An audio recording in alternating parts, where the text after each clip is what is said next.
entire group is on the road, and everybody loves you. You heard that from this applause here. Tell me, how often does it happen to you that you meet young people who are on either drugs or alcohol and who offer you to participate? Does it happen, Donnie? Well, growing up, we had a lot of experiences with friends of ours doing drugs, and personally I had a lot of family members who had drug problems. But now, being on the road, it's a lot different. We're seeing a more positive attitude with the young kids because they're really behind our message.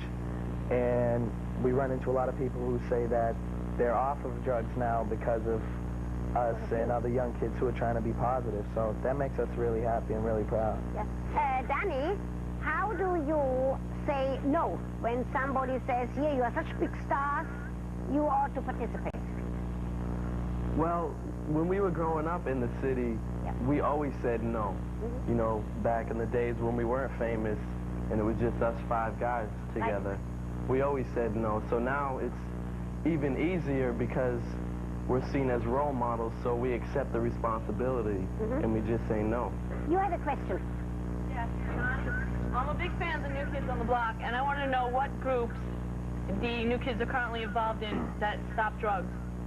Well, we've done a lot of work. We're not tied in with any group officially, but we've done a lot of work in Massachusetts and throughout the whole United States, just as kids who are saying no to drugs and trying to get other kids to say no to drugs. A lot of people say you can't just say no to drugs, but if someone gives you a gun and says shoot yourself in the head, you can say no. And drugs is the same risk, so you should be able to say no the same way.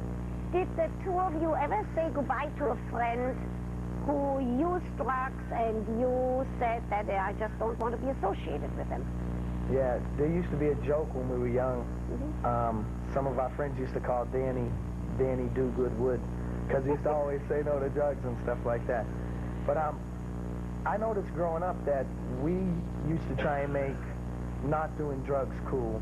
You know, I remember I had a friend named Paul, and we were best friends when we were real young, and we used to be the non-smoking clique. And all of our other friends smoked and stuff, but we used to try and make ourselves the cooler guys because we didn't smoke, and we got a lot of respect for being ourselves, you know. Yes, go ahead. You get some questions from the audience, okay? Go ahead. I don't want to say that you should put your money into what you're preaching, but do you put any money that you're getting from the album, this one's for the children, into your support groups? It's not going to anti-drug things. It's going for like United Cerebral Palsy and stuff for the homeless and stuff like that. But we've always, there's just one misconception about our group that I just want to clear up, is that people think that we're kids who were trained to say no to drugs and this and that. This is not true. We grew up around drugs. We grew up in the streets. We grew up with family members who did drugs. But we as individuals stood up and said no. And that's what we're doing now. And people have said, you guys are good role models. We didn't plan on being role models. We just planned on being ourselves.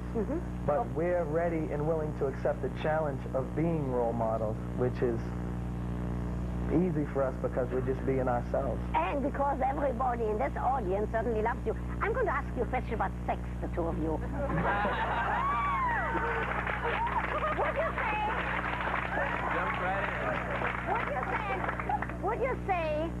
Could you say loud and clear that you don't need any alcohol and you don't need any drugs in order to feel sexual and to be good sex partners?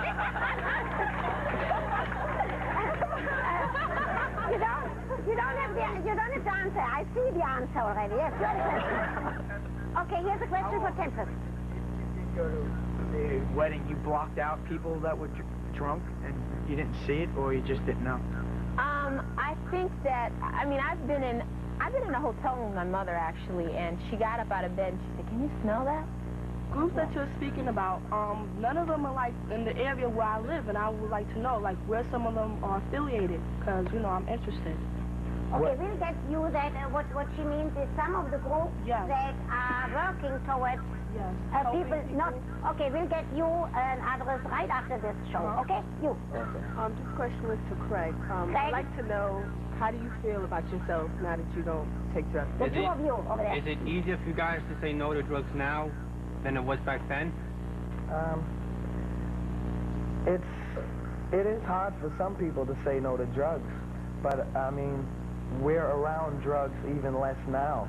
When we were growing up in the streets, it was all around us, but now we have a road crew and people with us that are totally drug-free, and so drugs are not around us anymore. And I just want to say that Craig and Tempest and the new kids are kind of good examples of how different people from different backgrounds can say no to drugs. I mean, people say city kids have more problems with drugs, and then some kids say suburban kids have no problems with drugs. But drugs are everywhere, and it's good to see that people from all different backgrounds can say no to drugs. I think we all agree with that. Raise more about this. I've never said that I never did. When I was young, I did experiment with alcohol and stuff like that, and that's why I say that I speak from experience when I speak against drugs. I mean, I never had any experiences like Craig. He seemed to have a serious problem, and I'm really glad that he's here now speaking about it. But I did experiment when I was young, and that's why I speak from experience now. Yeah. I was going to direct a question to Craig. The music that served as your drug instead, that was your escape? Passion.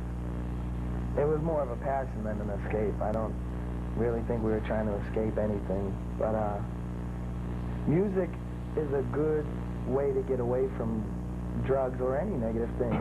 Music brings people together. It has no color, it has no boundaries, it's just music. And we get a lot of letters from kids saying that they stopped using drugs because of our music or because of our message and stuff like that. Yeah, over there? We're proud of that. Over there? Do you feel that now your status as teenage role models has helped others to just say no to drugs cause?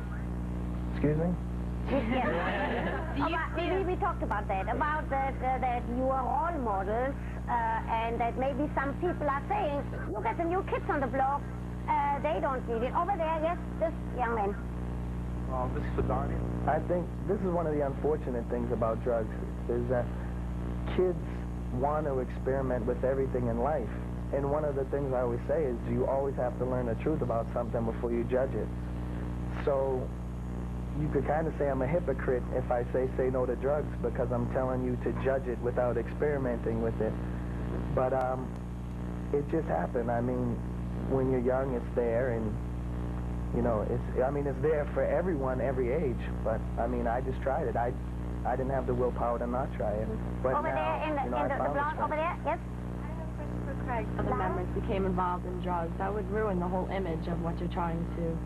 I hope you would say, I will kick him out. What would you do? Actually, I don't think we would kick him out, because the first thing he would need is help. You know,